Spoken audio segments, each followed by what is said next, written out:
நம்ம குடும்ப உறவுகளை இழந்ததுனால சொல்ல முடியாத வேதனையிலும் வலியிலும் இவ்வளவு நாளா இருந்தோம். அப்படிப்பட்ட அந்த சூழல்ல நம்ம சொந்தங்களின் மனம் பட்டு இருக்க வேண்டியது நம்மளுடைய கடமை. அதனாலதான் அவங்களோட சேர்ந்து அமைதி காத்து வந்தோம். ஆனா இப்படி அமைதி காத்து வந்த நேரத்துல நம்மளை பத்தி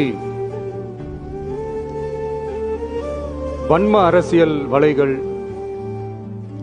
அர்த்தமற்ற அவதூறுகள்னு இந்த மாதிரி நிறைய விஷயங்கள் நம்மளை பத்தி பின்னப்பட்டன, பரப்பப்பட்டன. இது எல்லாமே சட்டம் மற்றும் சத்தியத்தின் துணை கொண்டு துடைத்து எறிய தான் போறோம்.